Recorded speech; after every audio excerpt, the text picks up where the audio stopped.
SNAP was a bipartisan agreement on things, and that's hilarious to me, because when it comes to the word bipartisan and having bipartisan support, to me that's just two people who benefit from wealth redistribution, Democrats, Republicans, whoever they are, both one of each. In this case, supposedly, if we're talking about political bipartisan support, it's two people who benefit from wealth redistribution who got together, stole from a third to give to a fourth for his support in more wealth redistribution, or theft, as we call it.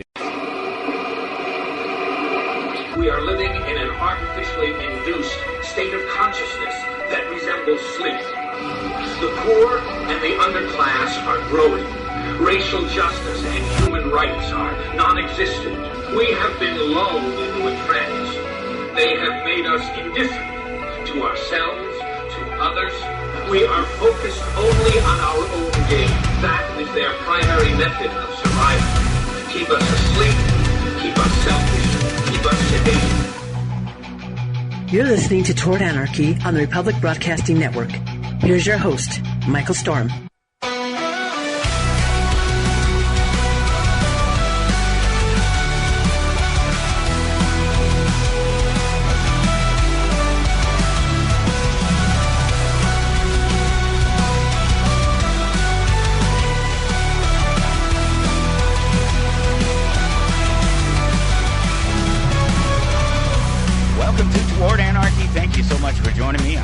Michael Storm, and this is my little playground. This is my little space in this overabundance of digital age content that's out there. This is my little space that I've carved out, literally out of the internet and the digital space at towardanarchy.com. That's where you can always follow along, and you can find me at Toward Anarchy on Facebook and X and Instagram, places like that around the internet. And wherever you find me, please just take one moment to click that like button, tap that like button, that thumbs up, whatever it is. Just let me know that you're out there. Let me know that you're listening. It's amazing, all of the people that are. It blows my mind sometimes stopping to think about it, so I don't try to think about it too often. I just whip out the content. I throw I turn on the microphone. I throw up the notes or whatever I happen to have in front of me. Of course, a link at towardanarchy.com, and we'll get there in just a second. And start talking about it. Dive in and just try to make some sense of what's going on in the world. I don't, it's a show about anarchy, but I'm not in your face about it.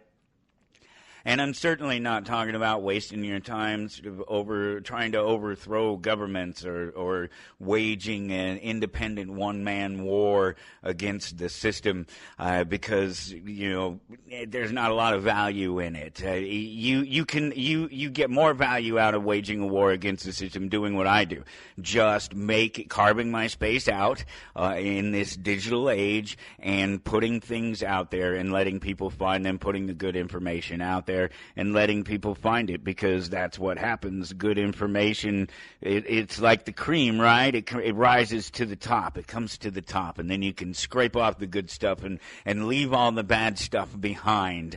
What a nice thought, right? What a wonderful, wonderful thought. It's Saturday night in my world. If it's not that time in yours, it's okay. It doesn't mean that you necessarily missed out. It just means that you can't be listening to the show across the network, Republic Broadcasting Network. We do prime time here worldwide, and it's just such a wonderful thing, just a great thing to be able to be there in the company of other people who are just having the conversation, right?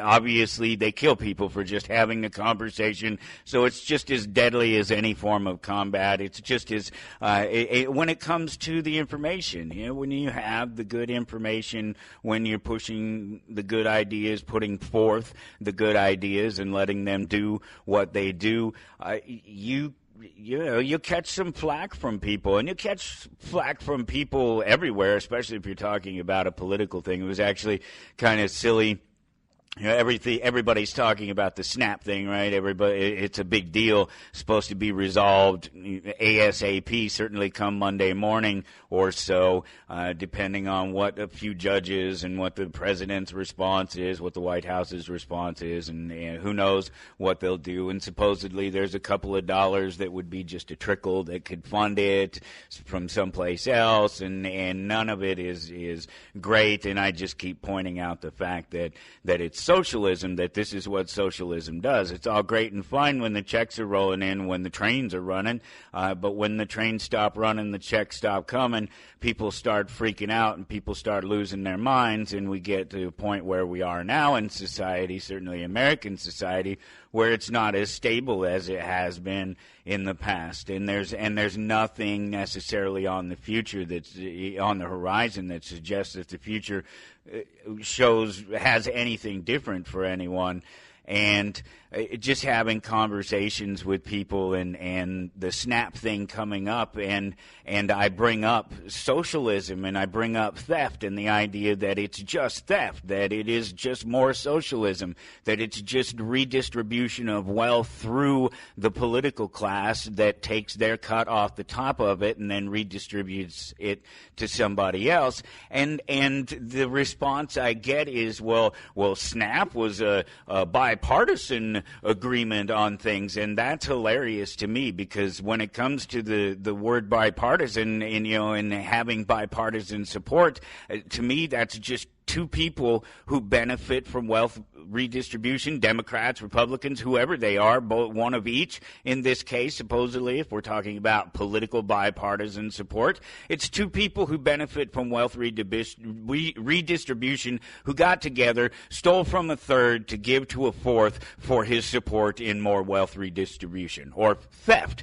as we call it. And it's funny that there's not much response after that, because I basically make it clear that it doesn't matter. It just doesn't matter why the theft, or who is heading up the theft, or who receives the theft. None of that matters.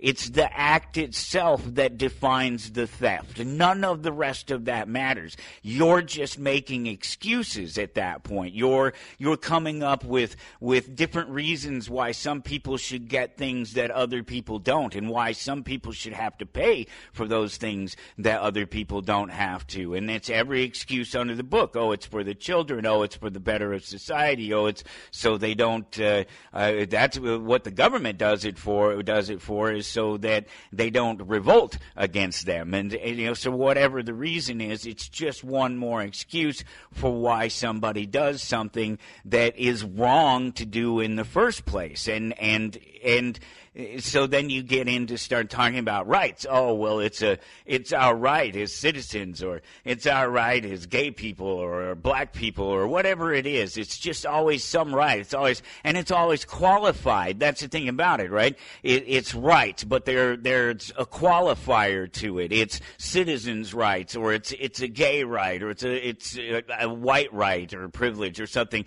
But that's it. That's the difference. It's the privilege. They seem to point that word at one particular subset of people and talk about privilege, and it tends to be white rich people and voters and people who tend to be a little bit better economically than some, a little less socialist than others is maybe what I'm getting at.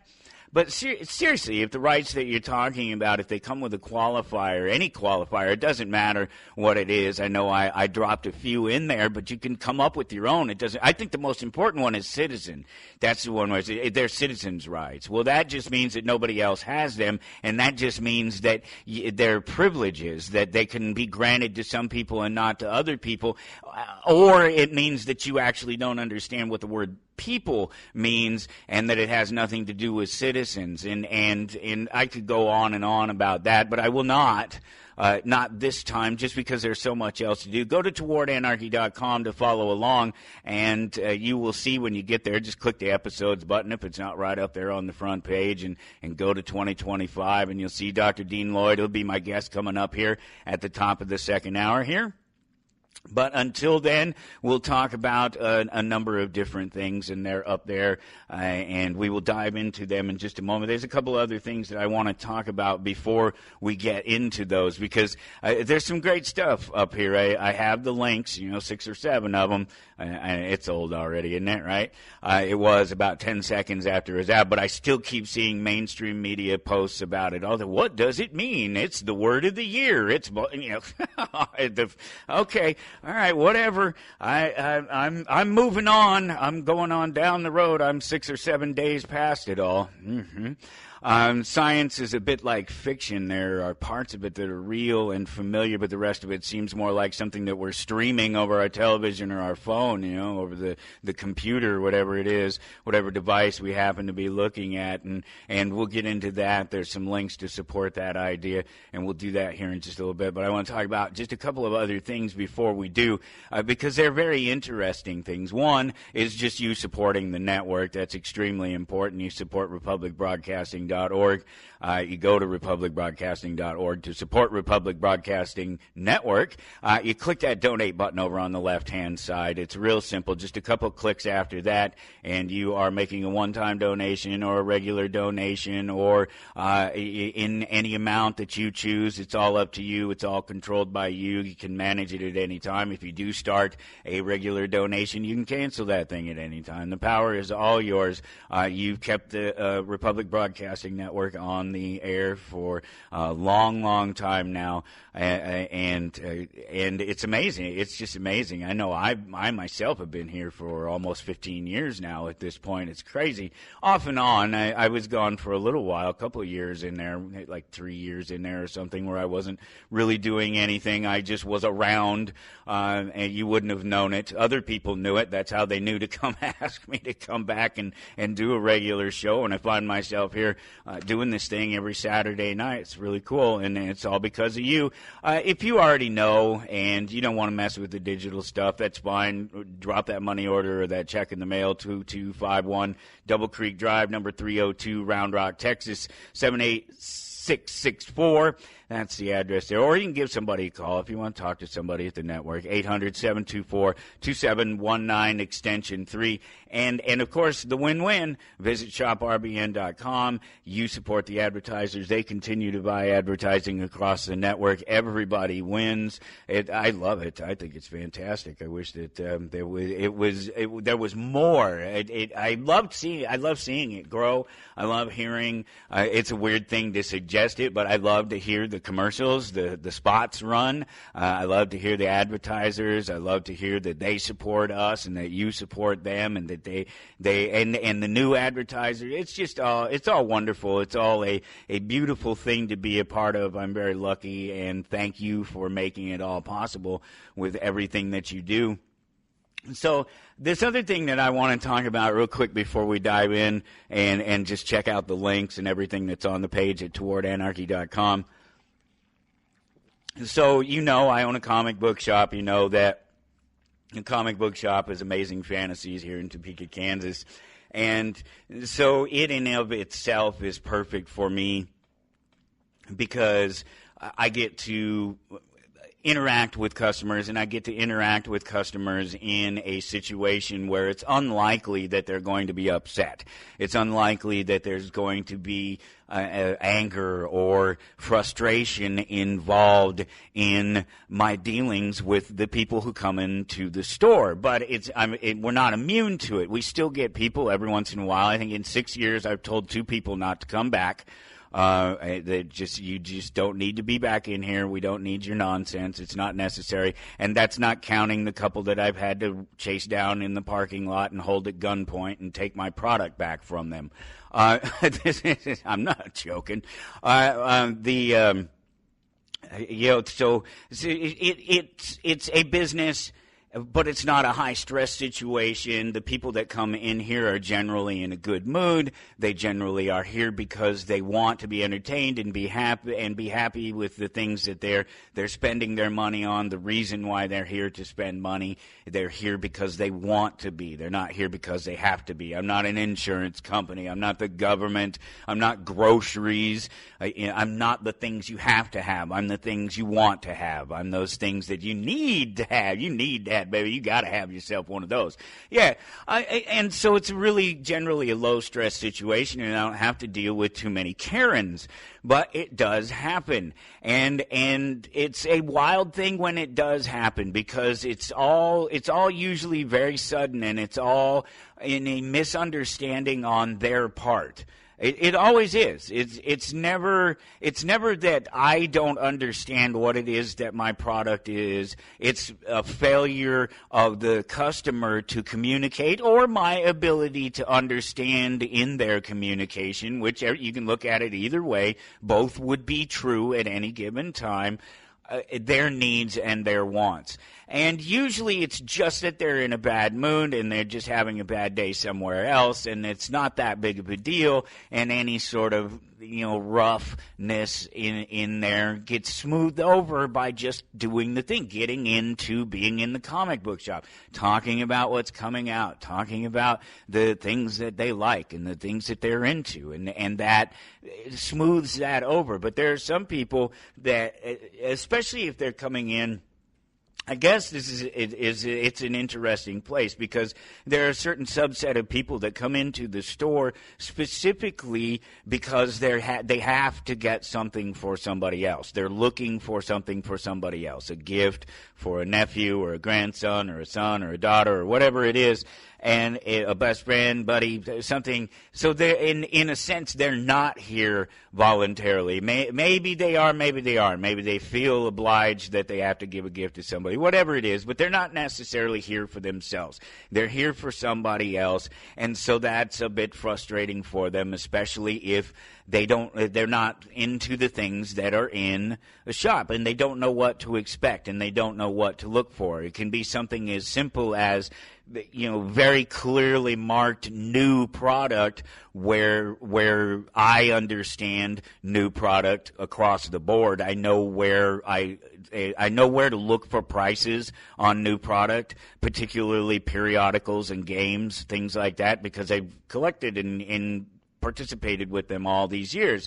And so it's a really simple thing to do to hunt down the price for new product easily. And if it's clearly marked as new, then you should be able to look at it and go, all right, well, that's the price on it. Well, somebody who doesn't know comic books, doesn't know periodicals, doesn't know how to look for the price on those things. And mind you, trust me, they hide the price on them sometimes. Sometimes they put them on the back. Sometimes it's so mixed into the artwork, or it's just lettering over top of artwork and you just can't see it, or it's so small that you just can't see it, you just don't notice it. Whatever it is, whatever the reason is, there are any number of reasons why somebody who doesn't know how to look for the price can wonder where the price is and ask where the price is. And if they do, I tend to know that they're not there for themselves, that they don't know what they're looking at necessarily. And then a little bit more of an investigation into that, and you figure out what it is, why they're in the store. They're looking for a gift for somebody else, and you help them out. But sometimes when you get into it and you find out this information, you find out that they're getting gifts for children. And that's often the case.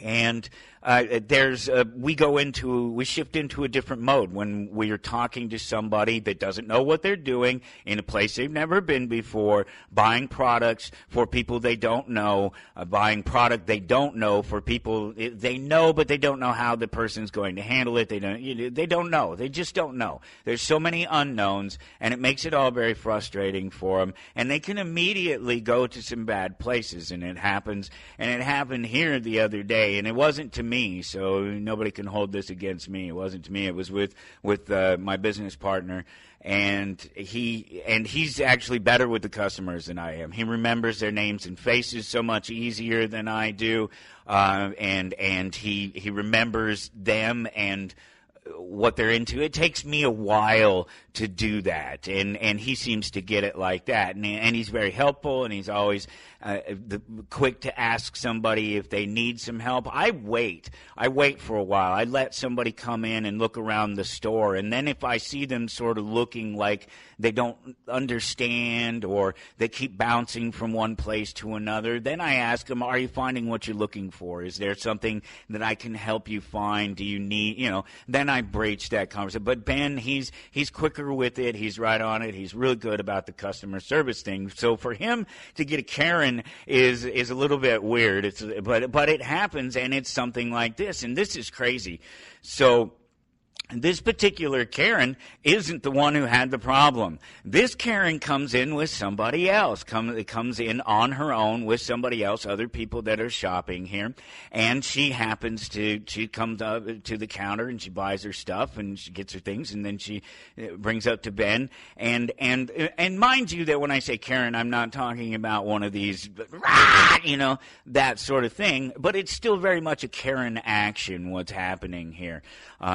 Just to use the popular vernacular, I could just call her a bitch, somebody who is completely out of line. So this is a person that it didn't happen to, nothing happened to, and that's the worst of the Karens, right? When they're white knighting for somebody else, or they're trying to make a statement or a claim for somebody else. Well, she comes up there and she says, well, my friend was in here the other day, and she was asking about comics for someone, and she got the impression that you were showing her cheap stuff because you thought she was a poor black person. I'm stopping to let it all sink in. We're white guys in Kansas, the place where that whole segregation thing sort of came to a head. It's very much an integrated city and peoples, and so it's a pretty big accusation. I mean, in and of itself, it's a big accusation. It's the kind of thing that can hurt somebody just making the accusation.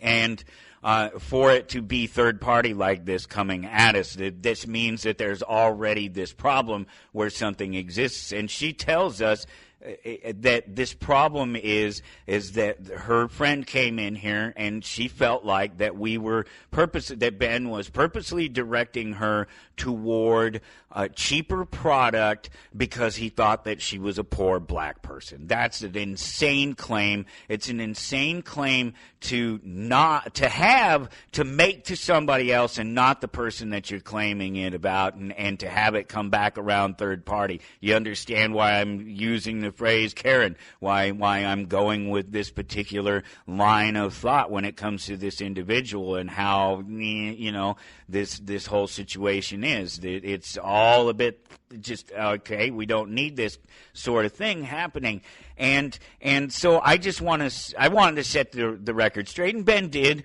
with this person the other day. He explained it to her, whether she understood it and took away the important points of it all and actually got it and understood that there is a reason. It's this, and it's what I started to say a minute ago. When we shift, we shift into a different mindset.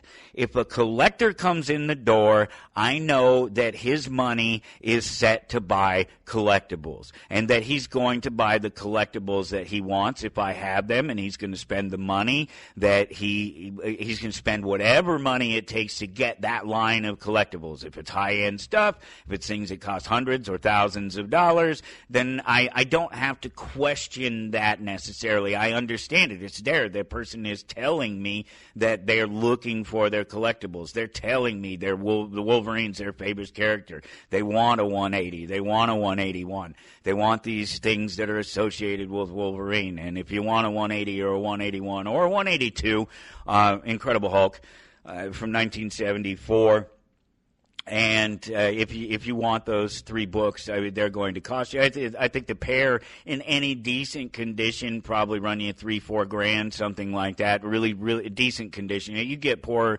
condition ones for considerably less. I mean, even realistically in the hundreds of dollars. But to get a higher end one, you're going to come up with a few $1,000s. It's not hard to talk to that person. That person's going to spend their money. They're doing what they do.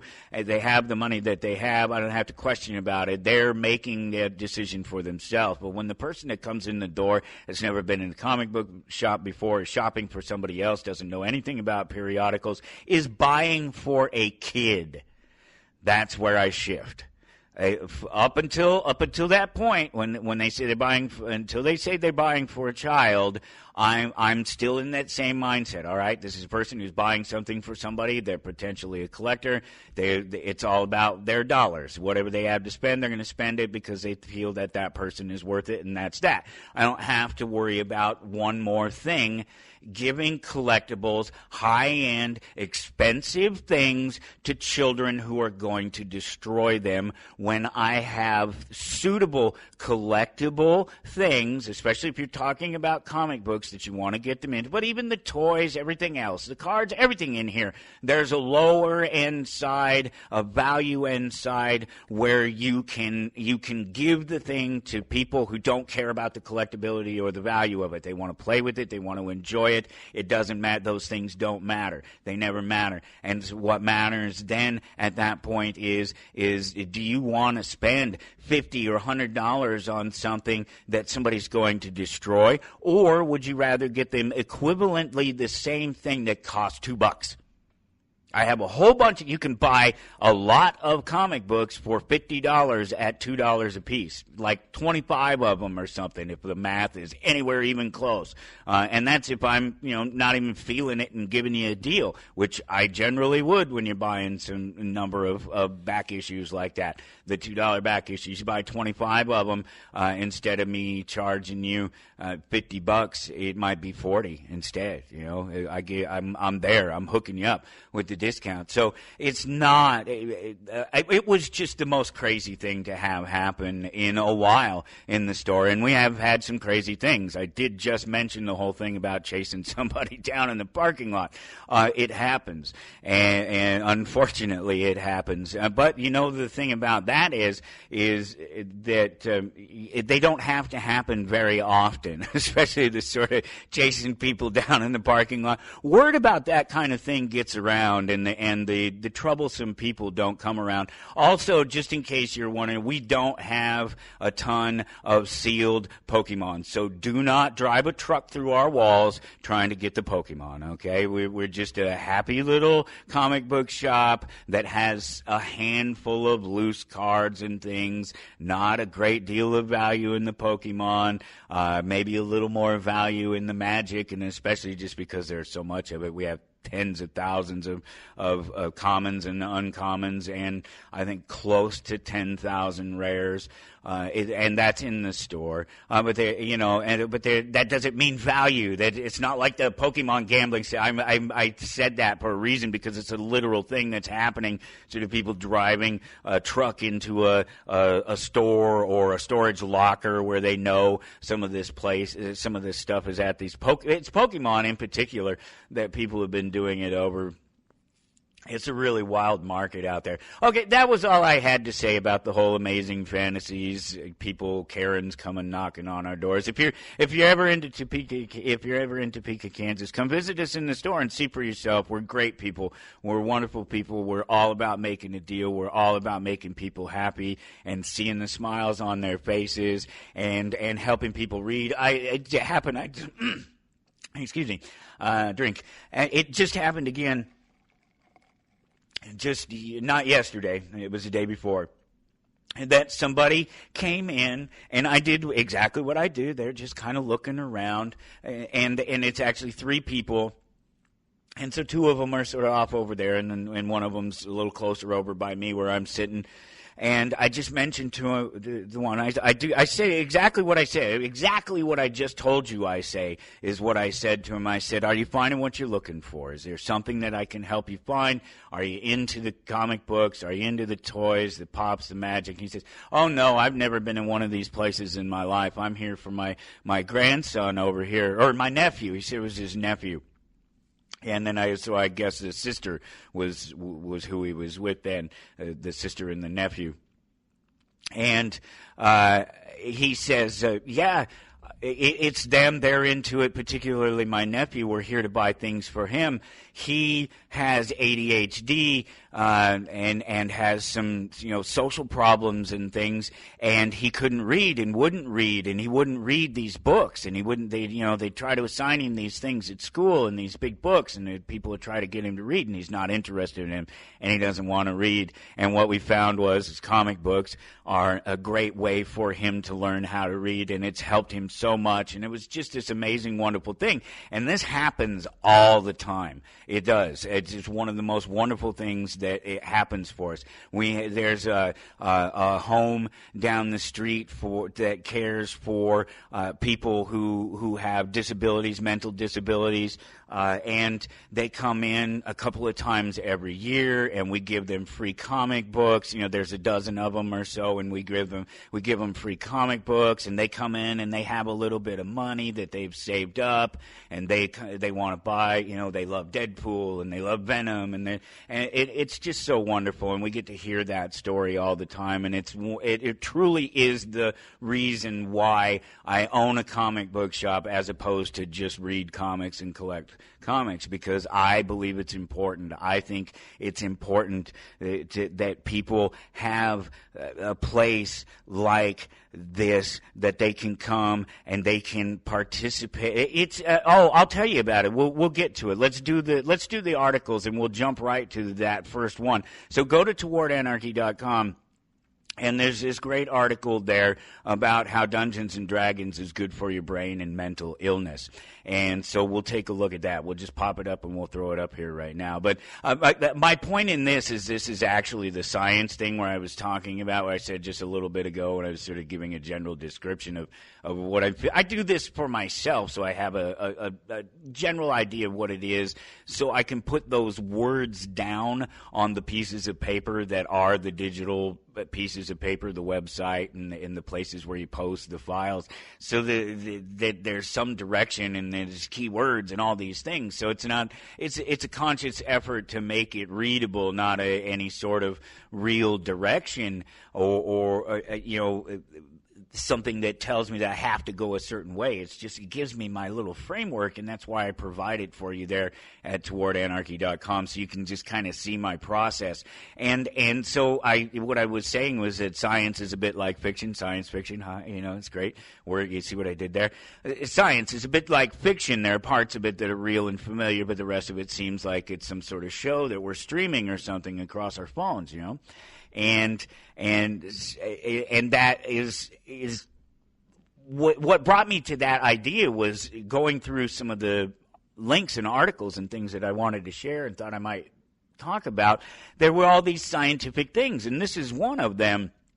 And so it amazed me initially, right after seeing this one, that sort of after 50 years, more than 50 years, 57 years at this point. No, I guess it depends on what you're talking about in terms. I guess it was 74, so it's only 51 years. All right, so it's 51 years. Yeah, I don't know why I was thinking 57. 51 years that Dungeons and Dragons have been around. It came out in 1974, original wood box, with the sort of pamphlet type of booklets in it that described the earliest things. It was so different back then. It was so different, and yet so much the same and so familiar, and so much of it carries over. But at any rate, so after 50 years, after everyone else has decided a fact that it's obvious that I could have told it to you 40 years ago, and I was a child, that science comes along and confirms something for us, and they did that in the case of Dungeons and Dragons. A new study out says that Dungeons and Dragons is good for your brain, particularly if you have a mental illness. And I'm seriously, no kidding. To me, it's a duh moment. To everybody who's ever played Dungeons and Dragons, it's a duh moment. We need a study to determine what people who have been playing the game all along already knew. The people who created the game knew that when they were creating the game, or if they didn't, they certainly figured it out in very short order. But here's the thing about it, though. The article, there must be more to it than that, right? If it's just that. And so I think there is, and maybe I'm just reading too much into it, but if I am, it's because there's too much of it going around, and there's too much of it happening through video games, through movies, through pop culture in general, comic books, and Dungeons and Dragons, games, Magic the Gathering, they've gone through it. Everybody has gone through this thing where somebody's agenda is involved in trying to shape moving forward with the product or the idea that they're putting out there. And you've seen what happens when it happens. This is Marvel, but Star Wars far more so than Marvel. Marvel's still holding on there, has managed to pull off a little bit, and it has a little bit wider audience, I think, a broader audience than maybe Star Wars does, certainly anymore, but did maybe even going into the purchase of those relative properties at the times that they were purchased and what's been done with them since by Disney. And so Star Wars is, in a lot of ways, it's kind of a dead property at this point, and it's really tough to sell. There's so many things going on. Well, a lot of Star Wars was the merchandising, and so a lot of merchandising, of course, has changed, and a lot of that merchandising in particular was toys and toy-like things, and toys have changed just like the cards have, just like the games have. They are more specialized, and they're more directed at people who are looking for a particular toy or a particular type of toy, and putting those out there in the market in limited numbers so that they sell more of them at higher price points instead of flooding the market with mass junk that nobody buys. There are people like world-class BSers. They use the full word on YouTube. You can go look him up. He's a great guy. I don't agree with him on everything, but he makes some great observations about Star Wars and Disney and what they've done, and in particular with the product that's out there. And so he'll go around to Ollie's, which Ollie's is one of those stores like Big Lots or what's the clothing store? I can't think of it off the top of my head.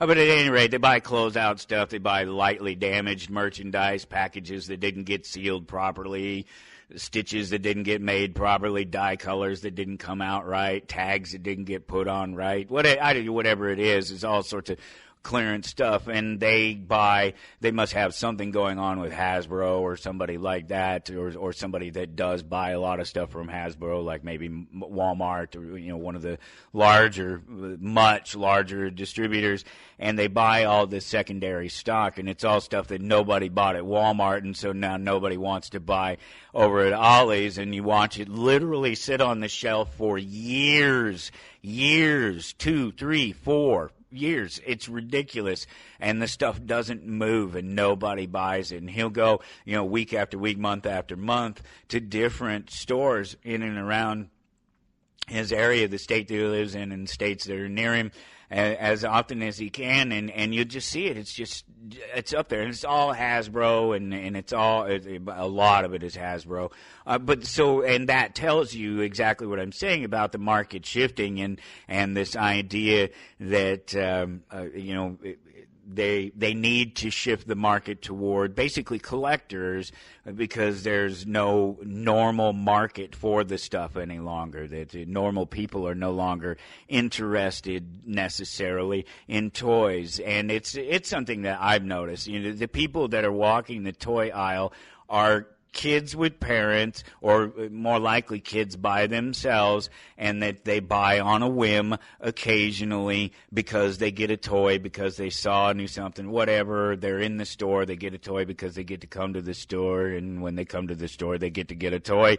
Whatever it is, it's not a concerted effort. And the other people are people who are buying Hot Wheels, people who are buying Legos, and people like me who hunt for action figures mostly. I buy all of it. I buy any or all of it if it's characters or something that I think are neat or cool, I don't care if it's the right price for me, and I've set my own price points, and we could discuss those all day long. But they're actually really good price points, and I think most people would agree with me on them. And so I watch it, I see it trend myself, and so the world-class BSers guy up there, he's watching this stuff, and it's the same across the board. So it's the same for the toys, it's the same for Dungeons and Dragons, it's the same for Magic the Gathering, that they turn their back on the core audience ultimately that created that product. Star Wars, Marvel, they turn their back on that core audience, and they treat them very poorly, and then they come begging for them to come back to revitalize their product. And so many of these companies, including and it's Hasbro. I don't know if you know this or not, but Hasbro owns Dungeons and Dragons now too. So, I mean, it was originally TSR, and then it was bought by Wizards, who owned Magic the Gathering, and then Hasbro bought them out, bought Wizards out. And now owns Magic the Gathering, and now owns Dungeons and Dragons, and they've done the same thing that the movies have done and failed, that the comic books have done and basically failed. It really has. It's blown up in their faces. You don't believe me? It doesn't matter how good it is. It doesn't matter how great it makes it.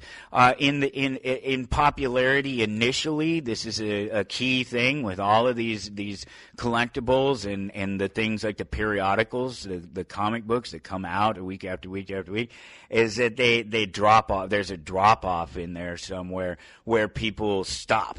They just stop. They're not interested anymore, and if you give them any reason to do it, they will, and they'll shift their money to something else. And so these corporations are all having the same problem, and Dungeons and Dragons has done it too. They've removed, they've tried to, and it's all agenda driven. It's all the same stuff. It's all the same woke nonsense that everyone else is going through in every other facet of life right now, because there's a minority of people who see themselves as marginalized, except that they were always included. And so I read this article and I think there must be some agenda to it, and that's what it is. It's about turning what was some friends and some buddies who used to play a game, and they didn't, and whether they were or not neurodivergent or whatever term, ADHD, whatever it is, whatever the term du jour is today, and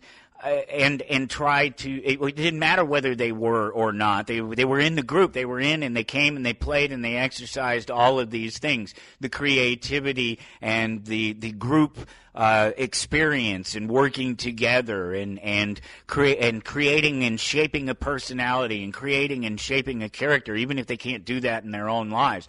And it wasn't about agendas. It wasn't about making a safe space. It wasn't about, that's not what it's about. It wasn't supposed to be, it's safe for you to come in here and play because you're neurodivergent or whatever you are, your ADHD, whatever it is.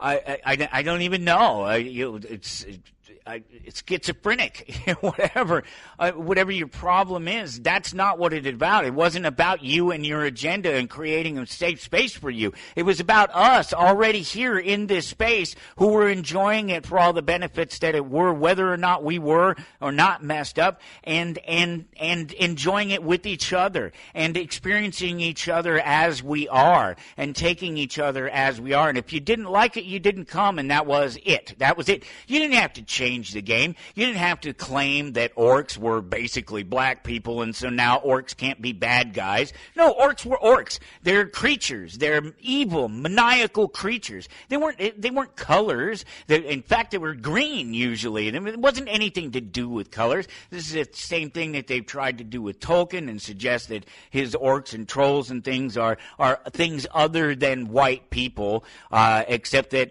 if you go and you do any deep lore, you quickly find out that there are dark races and there are the things that actually do represent what you might call other races that other than just white people. But they're not marginalized. They're not demonized. The demons, the bad things, the creatures, the animals with almost no thought that basically are nothing more than beasts roaming wild out on the countryside, scavenging and ravaging and tearing things up and taking what's theirs. It doesn't matter what the skin color of a... Do I have to go back to what we started the conversation today with the idea that it doesn't matter who it is or why it is that it's done, that it's the act itself that matters, that it doesn't matter if they're black or blue or green or whatever, if they're slavers, if they're wild beasts ravaging and destroying, pillaging and just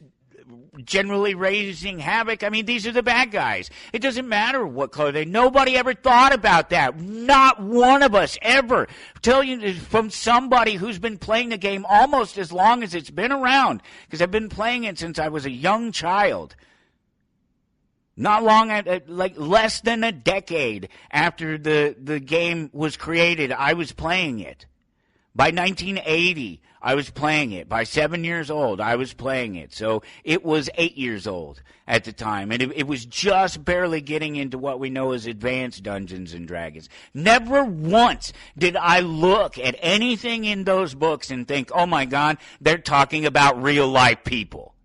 Not once. But that's what's happened, and so there's an agenda. It's got to be about this safe space now, right? It just can't be a game where friends come together and they get to play for fun. It has to be this open community of inclusive and other stupid BS that ruins the experience for the rest of us who aren't just simply cowardly beta cucks with no sense of humor.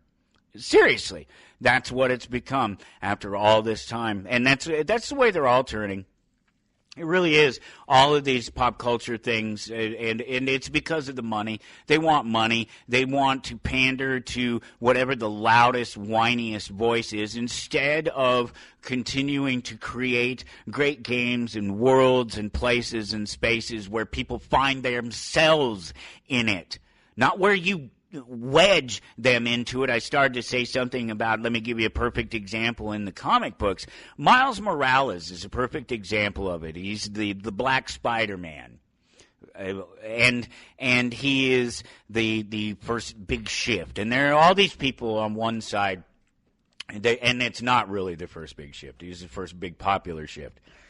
And there are all these people on one side that are, it has to be this, I don't like him because he's not Peter Parker, because he's not the original.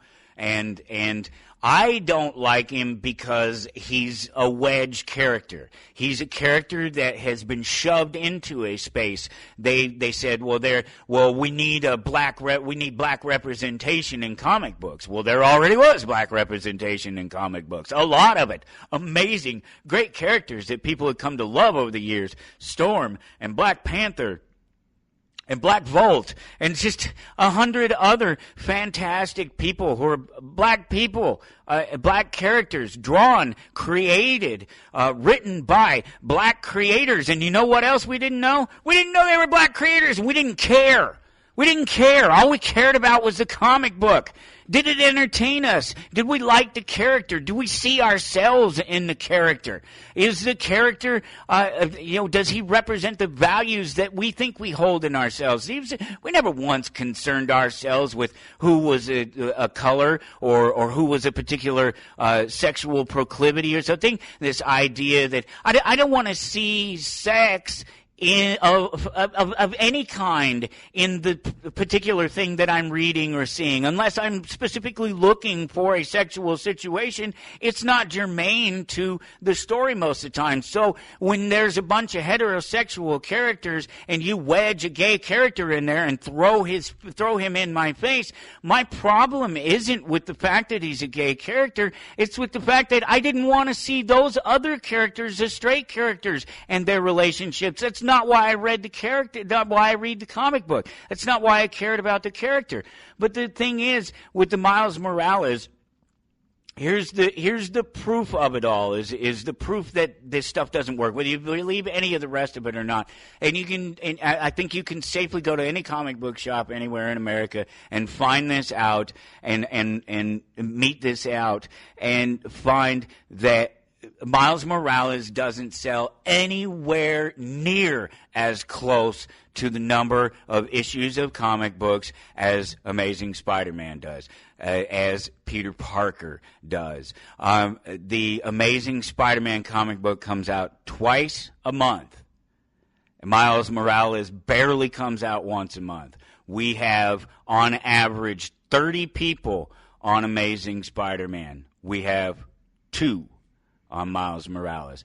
And that's not this area. Again, this is a very inclusive area. We have plenty of inclusive people coming in the store, whether they're pink hairs or black skin or whatever they are. They come in the store looking for their things, and they buy their things, and almost all of them, including the black people, will come in and say that Miles Morales is not a good character because he's a wedge character. He's not his own character. Now, there are people that know nothing about the previous Spider-Man or the previous 80 years or whatever it is of Spider-Man. Yeah, not quite that long. I guess 1963. We're not that far away yet, but it's getting closer and closer to it for sure. So they don't like him either because they liked Black Panther. They liked Storm. They liked any other, like Spawn. Come on, Spawn. Oh my God. 1992. Spawn. He's a black man. I get that he's in a costume, but so are all the other guys. So are all the other guys. He's a black man. He's one of the most famous comic books. And it was driven. Let me let you know a little secret. He was created by a white guy. Oh my. Comic books are racist. And so are comic book shop owners. God. Let's see, what's else is out there? TowardAnarchy.com. It's episode 2535. Dr. Dean Lloyd coming up here in just about 9 minutes, really. We're already closing in. I can't believe it's that close to the top of the hour already. There's these other articles up there. There's also a meme. You don't understand. I want to get rid of it to help protect you. The Second Amendment. That's what they want to get rid of. And it says it's the left, but it's just government in general. Don't pretend. Don't kid yourself that it's the left, that it's only the left, because it is not the left. It is government. It is the system. That is the problem. It's the system that needs to get control over the guns, to give itself the power to make sure that people can't revolt, especially as we continue to have those people in particular drive down our economy, drive wedge ideas between us, color of skin, making poor white people feel like they're going to be replaced with whatever thing that it is that they imagine, or in some cases is real. I guess you really have to. I hate some of these. Maybe I can get to it in here. There's one of these that it was so general in its approach that I just hate these general statements, and I think maybe it was this one. We'll do it in just a second here. If the rights you're fighting for come with qualifiers like gay or black or citizen, you're actually talking about privileges, right? That's what I was talking about earlier. That was my quote. So let's see. Can a scientific study of a thing that is yet to be resolved be used to suggest that a certain mindset exists in people by asking them various exclusive and open-ended leading questions about that unresolved thing? There's so many qualifiers in there. There's a reason that I did it. Well, the clowns that are touting this study would have you believe so for sure. And this is this article from Alternet and the conversation through Alternet. And it's people who believe lies often care more about seeming tough than being factual. And this is about science. This is, again, a little bit of a theme here. And it just happened that all of these things are about science, and they're these sort of observations that a lot of times the rest of us are already completely aware of and never needed a study or something to come along and sort of validate them. It's all very funny. But then it's even worse when you get into something like this, because this is presented very generally, and that's why I used the language to describe it that I did, is because it's something of a trap. It's not, first of all, they're talking about COVID vaccines and people's opinions of COVID vaccines, and that this study was done during COVID, that it was happening during COVID. It's not post-COVID, whatever. It's not now. It was several years ago while COVID was going on. And so we're in the midst of it, and it's about the vaccines. And they're claiming that people who, ultimately, they're claiming that people who suggested that vaccines were bad, that there was a problem with these vaccines, did so because they felt superior about it, even in the light of evidence that suggests otherwise. But here's the thing about this. The fact is that we were right. The people like me who would have answered these questions on this test this way were right. We were absolutely right. Everything that we talked about, everything that you guys called COVID-19 misinformation, we were absolutely 100% right on. And the truth hasn't even fully been released yet and come out yet. It's still being resolved. It's still an ongoing thing. We're still dealing with the ramifications of guesswork, chemical guesswork injected through the skin, bypassing the two most important and upfront barriers to disease, the skin and the digestive system, go directly basically into, not directly into the bloodstream per se, but ultimately that's what we're talking about. You're getting past the things that keep things from getting in there. And we were right about it. And so these guys, they ask a few thousand people in countries about opinions about the vaccines, and ultimately suggesting that the bad information, the information that the government was putting around, that that was the good information, and that the people that took this survey believed what they believed because they were believing it in the face of, in spite of the truth, and that they were believing it because it was politically motivated or socially motivated, and that they felt that that built them, that gave them power. Except that that's a lie. The fact is that most of us who believed that what they were telling us about the COVID vaccines was a lie, and about COVID itself was a lie, we were right. And we were being silenced by the government. I wasn't, because I played it very smart. One, you can't silence me. That's it. You can't cancel me. That doesn't work. I carved out my own space. I have my own place. You will not take it away from me. You can't take it away from me. You have to take me to take it away from me, and that's pushing it. That's going too far, especially but that's what I was talking about earlier. I'm just talking about these things. We're just having a conversation. And this is what somebody's going to throw in your face, and you start to talk about, I am on the record being 100% right, absolutely, the math, the science, everything I said about what would happen with the COVID vaccine is absolutely 100% been realized, that the numbers that they were telling you were a lie, that they would do multiple vaccines to cover up the efficacy of it, that it was failing. I told you all these things long before they came out with the vaccine. And the reason that I did is because there's history. There's proof. These things existed already in the past to tell you what they were going to do in the present. There was no question of it. So most of the people who potentially, theoretically, answered this survey and answered them wrongly and chose their opinion over facts weren't actually choosing an opinion. They were choosing facts. And so it's great that science is able to meet these things out for us, right? Here's another one. This one's so much less innocuous, but it's so much more fun, and I'm just going to use it to tell you, just fill the last 2 minutes here for you before we bring Dr. Lloyd in here and have a conversation with him. And it's going to be a great conversation. In fact, we're going to talk about paradoxes, and not just you're damned if you do and you're damned if you don't, which is the one that I give him just because I love it, because there's a pop culture reference there, and I'm not going to go into it right now, because I want you to check out this one more article there, Toward towardanarchy.com, episode 2535.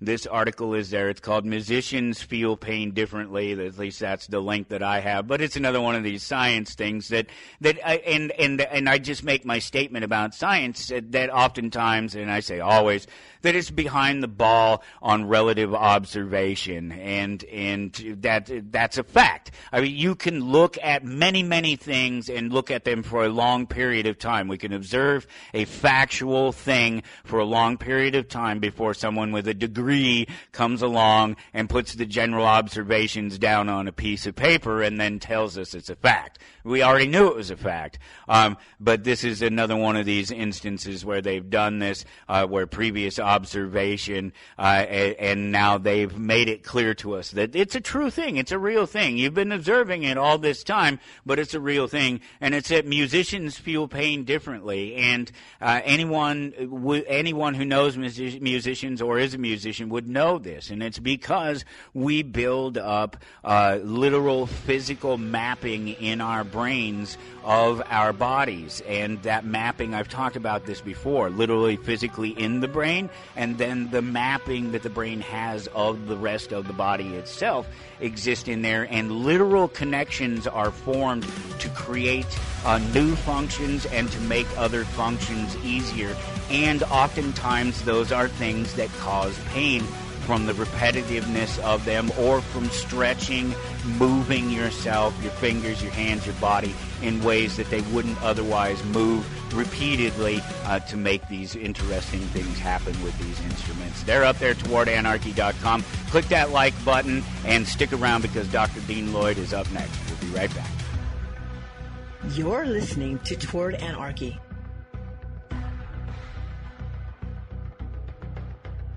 I don't have to tell you things are bad. Everybody knows things are bad. It's a depression. Everybody's out of work or scared of losing their job. The dollar buys a nickel's worth. Banks are going bust. Shopkeepers keep a gun under the counter. Punks are running wild in the street, and there's nobody anywhere who seems to know what to do, and there's no end to it. We know things are bad, worse than bad. They're crazy. The air is unfit to breathe, and our food is unfit to eat. I don't want you to protest. I don't want you to riot. I don't want you to write to your congressman because I wouldn't know what to tell you to write. I don't know what to do about the depression and the inflation and the Russians and the crime in the street. All I know is that first, you've got to get mad.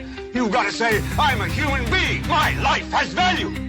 You're listening to Toward Anarchy on the Republic Broadcasting Network. Here's your host, Michael Storm.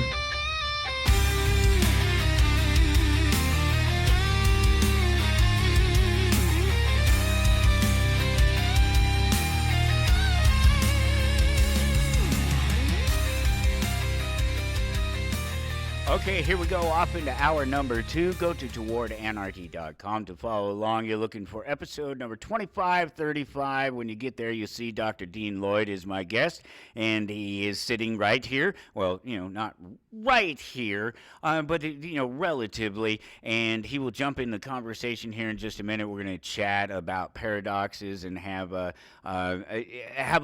great conversation, really, truly, about paradoxes in terms of the way we look at our health and the way we look at our reality around us, including our political reality. It's a great conversation. So we will have that conversation in just a second, but I want to remind you, visit the places like towardanarchy.com to follow along. Click on those links and the things that I was just telling you about, and the science and it being a bit like fiction here this last hour. If you didn't catch it, jump back and go do it. But wherever you're finding the show at, it's at Toward Anarchy on Facebook and X and Instagram, but wherever you find the show at, wherever you're listening, whether it's on YouTube or Castbox or Google Play or we're everywhere. The show is everywhere. It's on iHeart and Pandora and Audible, and it's everywhere.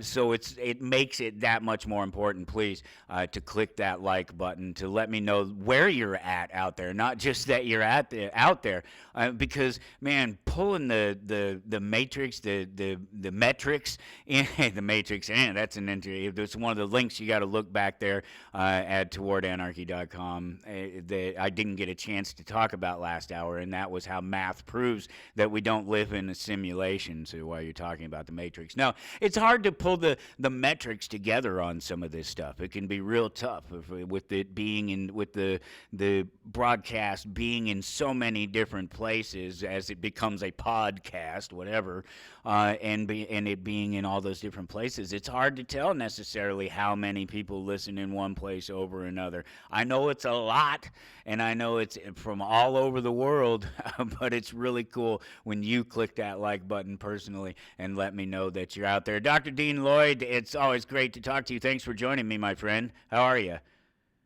I'm doing fabulous. Had two great performances that we gave, one last weekend and then again the weekend before. And we overcame a ruling in Colorado that was preventing us to play at anything above 55 decibels in one of the cities that we were playing Okay. in, which is, our conversation right now, I'm sure, is Sure. over 55 decibels. But and it turns out it goes to the property line. And so we turn the speakers around, and there's a loophole. And that is if you're hired by a not for profit, then these rules don't apply. So we've been hired by not for profit. Quick. Government. I know. It's a constant struggle, but those of us that know how the game works are not controlled by it. And that's one of the topics that has been on my mind for several months now, is the paradox. So I'd like to jump into that topic. First of all, when you think of a paradox, what would your definition of it be? It's just it's a catch-22. It's a place where you can't win. I think the best one is you're damned if you do, you're damned if you don't. It's very Very good. simple, but Yeah. Damn it. Well, in other words, if I was to just read you a definition, a seemingly absurd or self-contradictory statement or proposition that, when investigated or explained, may prove to be well-founded or true. In other words, if we're, like you just said, a catch-22, and if you go to your job, you hate your job, but you need to make money, and in order to survive, and you're living in a life where your state of mind is that I must do this to survive, but I'm not doing what I want or to enjoy, and that you make a decision based on what your circumstances are. So you always have this in your mind that you have to survive, right? You have to provide yourself a way of taking care of your body, food, shelter, clean water, and being able to maintain an understanding that the world is based on duality. Okay, in other words, our government's a perfect example. It's getting a lot of attention right now because if you go to the left-right paradigm, then you're fixated on that particular state of that mindset, right? Conservative or liberal, and you're in a unique position because you don't buy into either one, correct? that would be correct. A proper statement, yes. Okay, well, I'm in the same boat you are in that regard. And to discuss this in some detail, first we have to understand what is it that is causing us to be fixated on the paradox of life. I had a patient just yesterday, and she brought in her partner, and he's a very bright fellow. He's a PhD, and he mentioned to me, he said, "Boy, Dr. Dean, you've said all these things that contribute to her health and what she needs to do and all of this. But I have a question for you." And I said, "All right, I love questions." He said, "Why is this patient in your life?" And I'm not going to say her name, but why is this patient in your life? And I said, "Well, it's not me that does this. If you think about it, how much do we really do in life?" And it's a paradox. I say the practice the art of doing without doing. Act like you're doing it without doing it. In other words, and I said, she came to me, "I'm like a magnet. You're like a magnet. We're all magnets. And we attract things in our life Or that repel. or repel." Exactly. So if you're attracting things to you in life that are things you need to learn from or handle in situations, then you have control of the paradox. Because if you're in that state of mind that is it right, left, is it Republican, Democrat, is it yin yang? It's the answer is not as neither. You have to if you're going to make sense of this duality, the world of duality, the answer comes from being centered. Now, what do I mean by being centered? Centered means you live in your heart. That's my position, right? Your heart, where it's neither, you know, right or wrong, good or bad. You, as long as you know what you're doing, you have control of the paradox. Now, I bet you've been in situations where you had to make a decision right then and there, like this example I was telling before we went on air. This would I would consider to be an emergency where a patient was having some difficulties and didn't know where she was or what she was doing, and lost her ability to make sense of what was happening around her. And this was a different case, but I had to take immediate action to redirect the situation so it wouldn't blow up into a something dangerous for anyone, and that was for herself and others around her. So I was in that position of saying, this means I have to redirect where the destructive energy is going. Now, I'm giving you some generalities. I'm not giving specifics, but I will say that if I did not intervene, there could have been some pretty damaging uh, events taking place problematically, because somebody who doesn't have control of themselves, you don't know what they're going to do. And we're facing a situation coming up here that it's the SNAP program and EBT cards, and there's a lot of fear that there'll be riots because people will not be able to get food from their uh, their program, their EBT government program. So what's the result? What's the outcome of this? Well, as you know, and this is working into the topic today, of course, of a paradox. If the more that you sweep the dirt under the rug, the bigger the pile will get, right? And we've been doing that, and I would think you would agree with me, but I'm not going to speak for you. But we've been sweeping the dirt and the problems that have not been resolved under the rug for so long that it's leaking out, and it's showing itself in multiple areas. And this is just another one, because the overspending, the idiocy of war, mindset, and insanity. And what is it that's going to happen? There'll be think of it like a pressure kettle effect, right? It'll blow up. There'll be an event that causes uh, the um, the situation to get out of hand.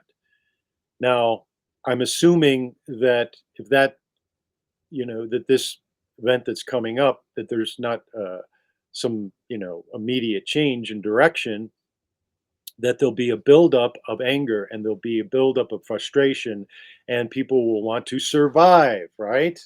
So they'll take it to the extreme. So unnecessary.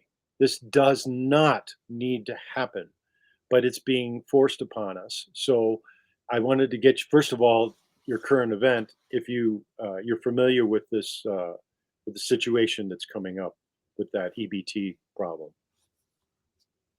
Oh yeah, no, I know all about the Snap thing, of course. Yeah, it's everywhere. It's in your face. It's amazing. There's people all over the social media, the reels and the YouTubes and the little short video clips and things that people do, TikTok, that sort of thing.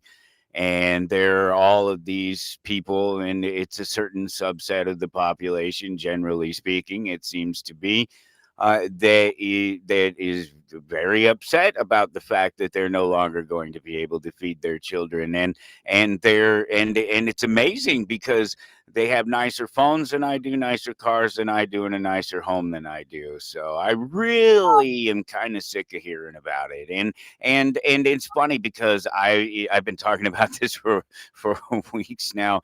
There's this ridiculous notion that these things that happen like this aren't direct results of socialism. And so I keep pointing this fact out to people: banning books, keeping people from getting their SNAP programs, their EBT cards updated, and their free money for the month to feed their family. That if they don't like the way these things play out, if they don't want certain books in their schools, or if they don't want their children exposed to certain books inside the schools, maybe the school is the problem. You notice that however you approach that problem, the central issue is that there's this place where all of these people go, and there's this control mechanism that some people appreciate sometimes and some people appreciate other times, and sometimes none of them appreciate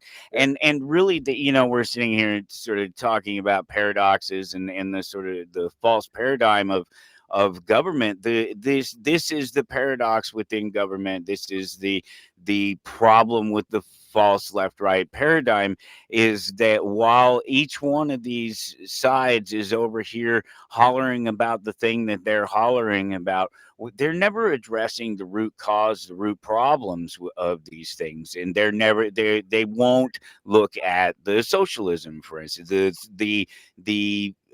The conservatives don't want to be called socialists. They don't want to. They say what they do isn't socialism. It's something else. I don't know what the hell it is. It's the exact same results and it's the exact same methodology, but it's not called socialism for some reason. And then the socialists don't want you to point out what the conservatives used to go around pointing out, which was the failures of socialism, the things that you supposedly don't like. If you don't like a controlled system, whatever it is, for your education, or it doesn't matter what it is. If you don't like it, you get out of it. If it's a voluntary system, you walk away from it. And they're no longer taking your tax dollars. You're no longer participating in it. But we don't have that choice. So here you go. That's the paradox. It's that it doesn't matter which side you're on. Government always wins. And it's our job to not let that enter our ability to be disempowered, because most of the time we're addressing the problem externally, and our job is to create the atmosphere in ourself that allows us to, just like yesterday me responding to an emergency, redirect the energy. This is applied to me in a medical situation, but that goes for society. And what am I hearing? I'm hearing, go to the store armed. Go to the store, that with the awareness that at any moment, now that things have escalated to the point of is stupidity, that we are going to need to be aware of any possible uh, breakout of violence. And Well, yeah, and it's everything. It's just driving down the street. I had some lady throw an orange at me the other day. She's we're insane. She's clearly insane. Eh, let's we don't even have to get into the whole I could have ran her off the road. I could follow her wherever she's going. She has no idea what I could do to her. But just her and her behavior. She cut us off, and we just happened to be going in the same direction as her. So we had to turn off in the same direction as her. Well, immediately after she cuts us off, she slows down. So she's already done that thing where why the hell did you get in front of us if you're just going to slow down? That everybody already understands. Whatever, we don't have a choice. It's a single lane. We're going off the exit. We're stuck. We're there. And we're just going where we're going. We don't care anyway.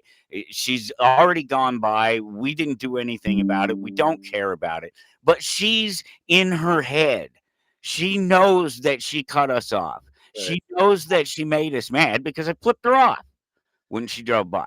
It wasn't necessary. It's not necessary for you to do. And that's it. Just a casual, no big deal. Not ranting and raving, not doing anything. Don't even care. And and but she's in her head and she knows this. And because we end up going the same direction as her, she's like freaking out. She's swerving back and forth. I can just imagine what she's doing, like looking through her car for something to defend herself with or to attack us with, as if we even cared about it. We weren't even paying attention to her. If she wasn't swerving around in front of us, making an obvious scene in her vehicle and adjusting speed and going slower and going faster and just being generally out of her damn mind instead of just driving on. That's all she had to do in the first place. She was already blowing past us, cutting us off, had to get where she was going. Why the hell didn't she keep going? Instead, she slows down. She slows down as we get to the next point where the rest of the highway merges, and so there's more lanes. She slows down, swerves over to the right, all of a sudden rolls down her window, looks out at us, anger on her face, and throws this big ass orange at us and hits the windshield of the car, and then almost swerves into the side of us as we try to go past her. And it's just ridiculous. We did nothing to this woman at all. She's in her own head, already ready to defend herself. If she had a gun, can you imagine what would have happened if she had a gun and something like that were going on in the highway with me involved? Well, I remember back in the 90s, I was in LA, and there was road rage was a big thing. I It don't was know. a big thing, right? It's becoming a huge thing again. It's re-emerging, Yeah. but it's more. There's a lot of the chaos that we're seeing isn't something that surprises me. No. It was like I mentioned earlier. It's this pressure kettle effect. Yeah, well, it's an underlying thing that I've been talking about myself for a long time. Others have been talking about. People have been more in the know than I am, supposedly. I've been talking about it all for a very, very long time, and it's the reason that I carry a pistol everywhere I go because I realize that there is an underlying seething energy that is out of people's control, but I mean, it's not out of people's control, but in many senses it is. We are in control of ourselves, but there's so much pressure and it's been building for so long, and it's the frog in the pot thing. It's a slow burn, exactly what we're seeing, and that's why I always talk about it, refer to it as slow burn and ratcheting up and underlying sort of seething. All these descriptions in these words all point to one thing, and that's that it's happening all around us all the time, and that there's really nothing that we can generally do about it because most people are living in their head. You talked about being centered a minute ago. The heart. Being centered is being in your heart. That's heart, and that's doing what feels good and feels right, and you know what feels good and things, this is a different space up here than being centered in the heart. If you're centered in the brain, you're centered in emotion and uncontrollable external the influence that drives the emotions. You have all these things stacked on top of each other before you get back to the center, to the real heart, to the feel good, the things that make you feel good and make other people feel good, and just make the world a better place. Yeah, this is an important direction that you're going, because when you pointed out living, you know, in your head, I was listening last night. Just for a split second there, you just started to mention living in your head. We Yeah. were talking about that, and then things went blue. Woo. Okay. Well, all that matters is we're connected. That's Yeah. where we're at right now. Okay. Uh, So keep an I've been, eye on it. we'll keep an eye on it. Okay. I've been watching for some years now, because we're both musicians and we adore music. I mean, we just it it's one of those things where it makes me happy in the morning to wake up and start singing to myself, or just having that song in my head.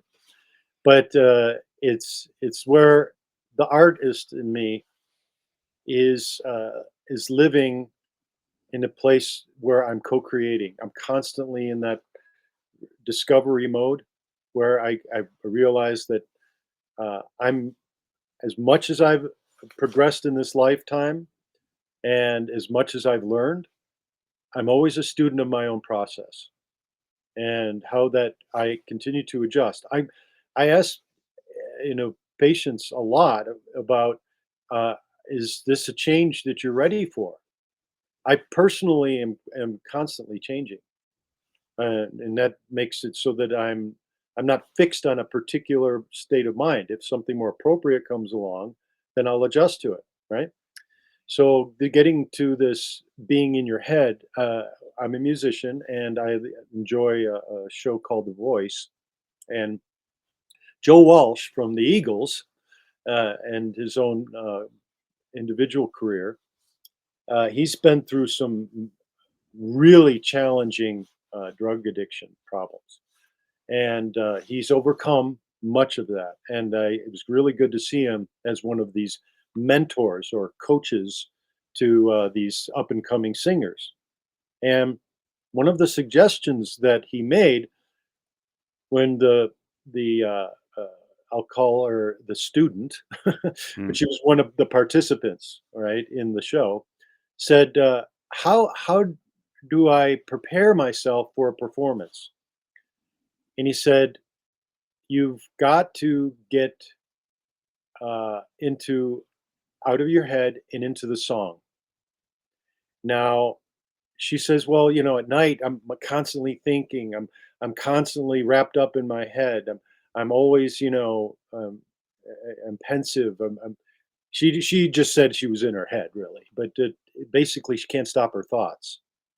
Now, this is where we have to start to remember that our body, we are constantly in a world where we're dealing with all kinds of stimulation, and the only way, and this is coming from my challenge me if you and on any of these levels, but the only way to get past the duality is by allowing your heart to direct you where you'll never get hurt and become silent in the mind so that you are in control of it. Because our biggest problem is the thoughts that are out of control. We're not quieting our mind. We're not in a place where we're able to listen, take in the information, process it, and be quiet about the response.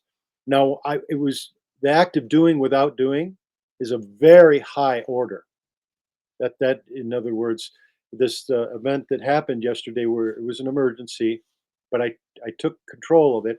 That in Aikido, which I've practiced for years and mastered it, which is a Japanese martial art, and we do things like tumbling, and we do stretches that are very very unique stretches, but it's a very wonderful art. I very much enjoy it.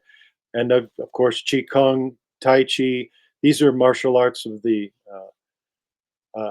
you takes discipline to master these. Yoga, of course, but we all need something. And as a wholesome discipline.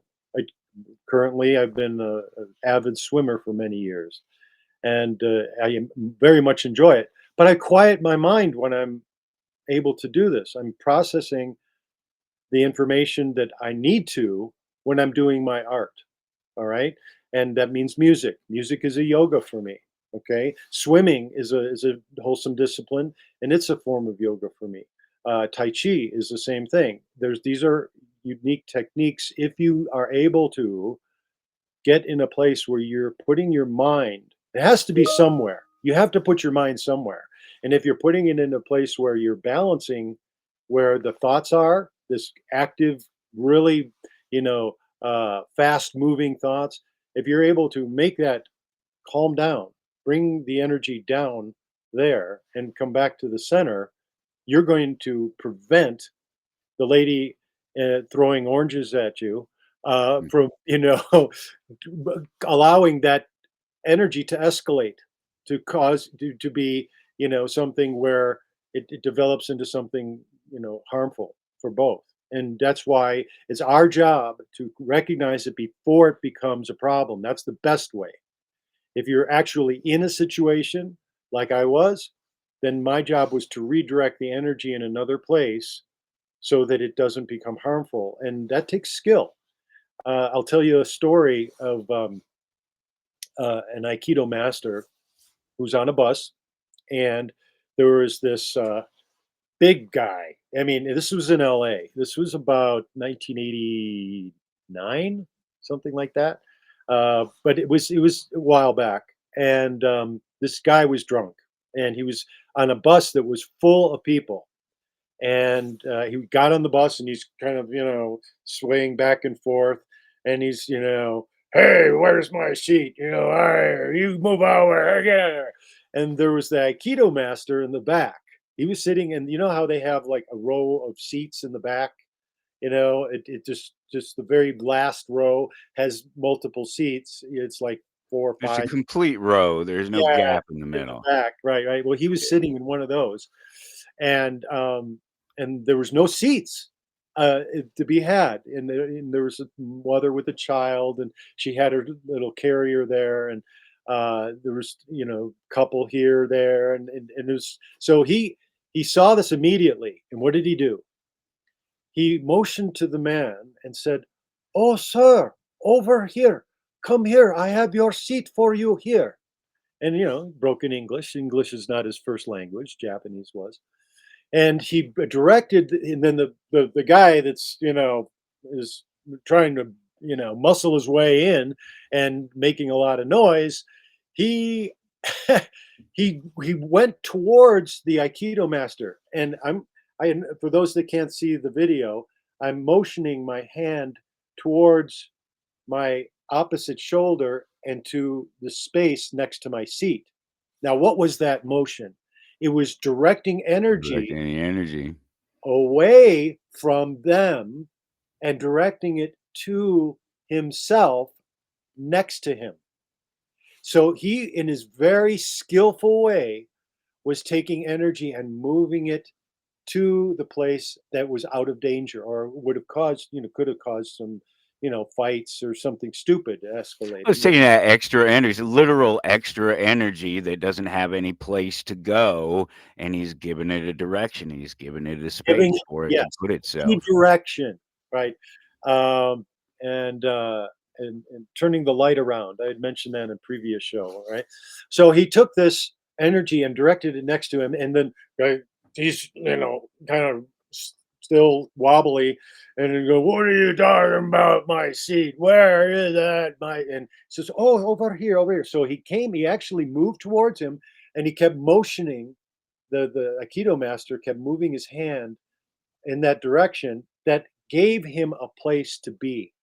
Now, when you're drinking, you don't care about anything. You don't give a shit you know. But you're going to, if you're getting energy moving in that direction, you're going to take it away from people. He did so, and he's going, tell me why you had problem getting on bus. Oh, my wife, she's just crazy. And she's not making me dinner anymore. She says, get out of the house. I mean, he was really just ranting, but he directed the energy also when he sat down by finding out what was bothering him. Okay. Now, It kept that energy contained. It's one thing to direct it to where it can go, but it's still there. It still has to be dealt with, unless you direct it away. Unless there was an extra special door over there or something, and you put your foot on his backside and pushed him out it and drove off. That energy is still there. now here's the relationship of the paradox. What are we being driven to? We're being driven to violence. Everything that's pointed in the direction of escalation for survival. We're having our natural instincts tweaked with. They're already out of whack, and they're being tweaked with. We're being driven to a point of fear that in constant fear. It's an open fear now. It's not that underlying, oh, it might just be me. I'm the one, I need to deal with me sort of thing. It's everybody now. And when this energy that was chaotic, out of control, not directed, and the master was able to, without any violence at all, move the energy next to him and faced it by what? Addressing what was involved with that escalation of energy in the first place. And he diffused it. The more that he talked to him, and he said, oh, that wife, she must not, understand you and must not have a understanding of herself if she take out on you. In other words, we don't want to take it out on others. If it's bothering us, it's up to us. And we're talking about adult souls here. Children, I'm interested in the adult soul. The children have we're literally being run by children in our society. I mean, Oh yeah, that's been a problem for a long time. That's something that George Carlin talked about decades ago. I remember, just speaking about how supposedly children are so special and so important, and then at some magical point somewhere along the line, they're no longer special, they're no longer important, they're just other people. And so it's a really weird thing the way that we coddle them and treat them, and it hasn't got any better. And the fact is, it's because of single families. It's driven by single families and mothers having to raise children by themselves, and occasionally fathers having to raise children by themselves, but mostly mothers. And along with that, the sort of women's independence movement on top of that. Well, not only is it okay that I'm a single mother, the fact is I don't need no man. right. And yeah, so That's we the these things start. have been going on for a while. Yeah, that itself, it's a big topic because it's negatively charged that I don't need a man, I don't need anyone in my life, I'm going to do it alone. Well, that's draining energy, isn't it? You know, and when it gets to this place where we have, when I mentioned children in the Senate, I mean, these are not adults. I'm listening to the Oh ridiculous. yeah, and just listen to AOC speak or some of these people. Yeah, they're not adults. Adults don't speak like that. No, and it's always self-promoting. It's it's Yes, it's always about or dividing. It's either self self-promoting, promotion or it's setting others up for division. and that has to be done away with. I mean, There's nothing you can do about that. You gotta get rid of the whole thing to get rid of that. This doesn't get better. I hate to tell everybody, but this doesn't get better until it gets worse, and a lot worse. And we're in a new space that we don't understand. We can look at this, and I've looked at this for years, and obviously many other people have as well, have looked at this for years, have looked at history and said this is where we're going, said this is where we were going to end up.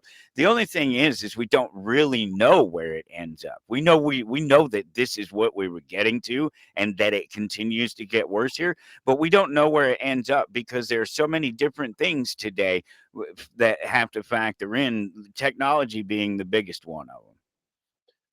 Let me segue into that because it's people that are believing something, right? And belief formulates an idea until you truly understand. And I'm going to read a little excerpt from the book for those that are new listeners, uh, it's the Cruising the Epiphany Highway, Volume 2, Am Rosen. And this is a segment called How Make Believe Got to Be What's Believed. Look at your reflection in a mirror. For instance, the mirroring thought of your mind. For appearance sake, anyway, usually what is seen, the image seen, appears to be the visual, interactive embodiment of some form and function. That form emphasis. We tend to take rather seriously, assuming from that inverted projection the basis around which to justify our existence.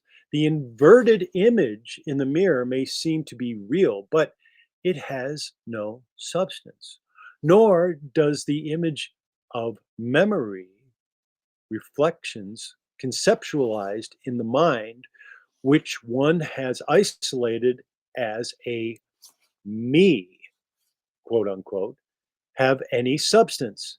Yet upon this mistakenly concocted sense of identity, you rely for understanding.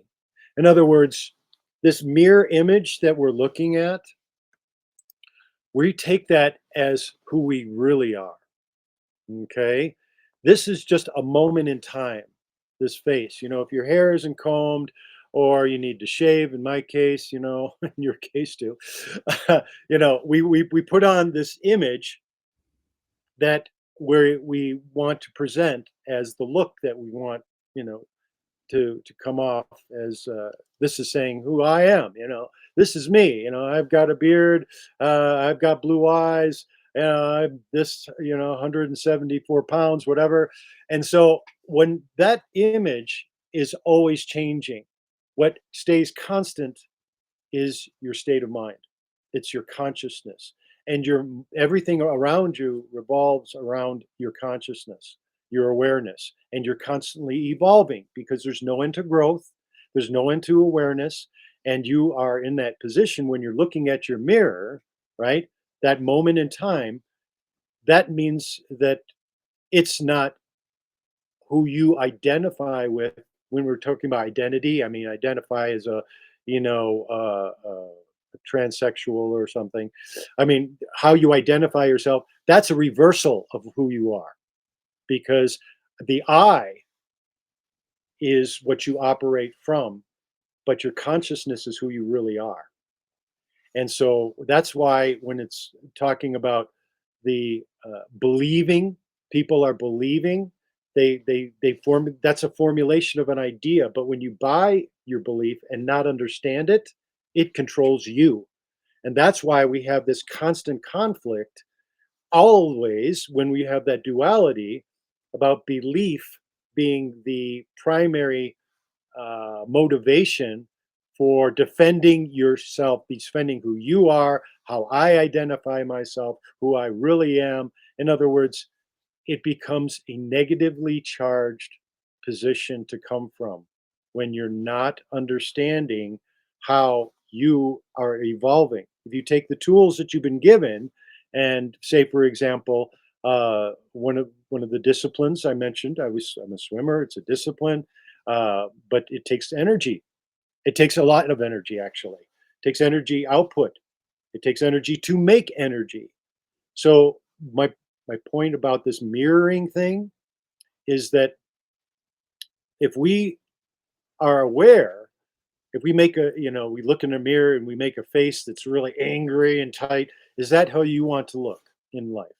Is that how you want to project yourself? Is that how you want energy to come off to others?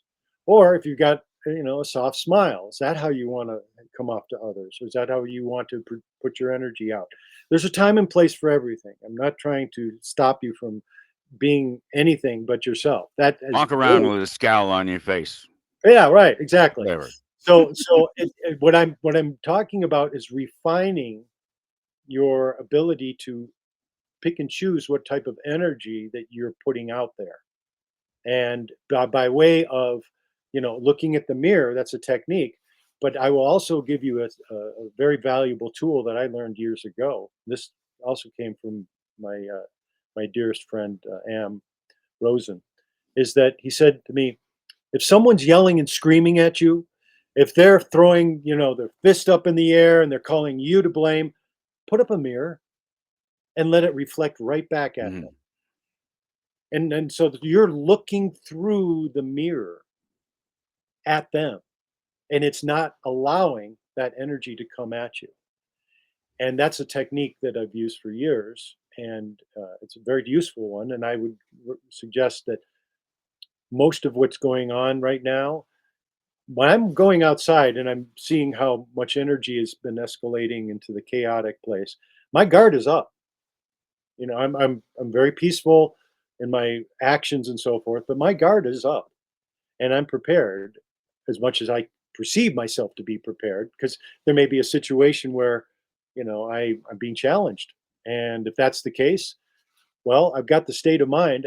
I've come to a place where I'm I'm confident to understand anything. That's my place in life. I'm confident. I may not understand all the ins and outs about some technical, mechanism, but I can learn. And if you're in that place where you're a student of your own process, then you're protected. You're not allowing something to take your energy away from you. So I'll catch myself if I'm allowing energy to be fed into a situation that's not appropriate. I'll catch myself. So, what do you think about that mirror technique? No, it's great because it's a redirection of energy. That energy is coming at you. You hold up a literal mirror to somebody, and all of a sudden it's reflecting that energy back at them. You can't see it anymore. It's in between you and them, and they see themselves, and nobody likes themselves like that. There's something fundamentally wrong with an individual who likes seeing themselves that way. And so when you can put a mirror up to somebody, either literally or figuratively, you start to see change in some. If you're talking about holding the mirror up to somebody that gives a damn about your opinion, because you can hold a mirror up to anybody, anywhere, anytime, and if they don't care about your opinion and who you are, they don't care that they look at that mirror image and they see, well, that's just what he sees, that's just what he's getting. I feel differently than what he is seeing or getting out of my energy, and I'm righteous in doing it. And there's an article, some health magazine or something, and I have it. I can provide it for you. In fact, I can go look at it right now while I'm talking about it. It's just I had just pulled it up, I think earlier today, if not yesterday. And it's a weird article because it starts off, it talks about, it says it's 6 words every killer should know, and then it says, quote, "I feared for my life." And this is a story by Mark Mermont and a Paul Overberg, and they are, let's see, is this the one? Yeah, this is the one. And so let's see, where are they from? What was this? I had to go. It's a really big article because they're trying to make a point, and it's basically an anti-gun point. But Wall Street Journal. Okay, so it's guys for the Wall Street Journal is what it is, and they're talking about some information, some studies, some analysis, some BS, some numbers that have come up over the last since 2019 or so, and they're basically saying that according to FBI numbers, that justifiable homicides by civilians have increased 59% from 2019 to 2024. in a large sample of cities and counties in certain states, the journal found, compared with a 16% rise in total homicides for the same locale. And so right away you get them comparing apples and oranges. Just because there are justified homicides doesn't mean there should be some weird correlative rise in non-justified homicides or murders of people. That's not what happens. In fact, they don't pay any attention to the notion that something like 2 million people every year defend themselves without ever firing a shot. And they also don't talk about the notion, the very fact that there are hundreds of thousands, at least 100,000 people across the nation every year that are prosecuted just for having some kind of weapon. It could be a stick or a knife or something, or somebody just sees somebody carrying a gun and complains about it, and the police get involved and the state tries to prosecute them. So they're making an argument about, they're making an argument about guns, but underlying in this argument is the suggestion that there is more going on underneath this whole thing that we've been talking about, this underlying problem that we're dealing with, this fear and this anger that's being driven by the political and social problems that we have. Yes, it's that half truth. It is. It's even, if it's even a half truth, it might be a quarter truth. Right. It has an agenda, and it directs the narrative to that But point. that, yeah, you said the magic word, narrative. Their narrative is we want guns off the street, not that we want people safer or saner. That's not the complaint. That's not, yeah. Yeah, and we're always, let's put it this way. Anything that's negative, any negatively charged anything, I'm very suspicious of. Okay? Yeah, yeah, well, yeah, and that's why, and so many of us are suspicious of the mainstream media because their narrative is negatively charged, and I get it. It's one of those things that you can look at it and you can try to blame it on a particular, on any particular political or social ideology behind the author, but the reality is that those things are just that fear surfacing. It's that fear and that anger surfacing, and it appears in different ways. Of course, in the media, it's going to come out as a sided presentation of the things that they're afraid of. Yeah, and it sucks people in Yeah, because you can't worship fear and consciousness at the same time, and and we it's can't we can't talk about this enough. I'm just looking at our time, and we literally have like 5 more minutes, and that's it oh, already. oh It's my, amazing. we could go on and on. I know. Well, Well, all it's right. just ridiculous that it doesn't even feel like we've been talking, and we're already at almost our 57 minutes, It's crazy. Well, but that's, energy follows consciousness. Consciousness Yeah, follows, right? yeah, and consciousness follows will.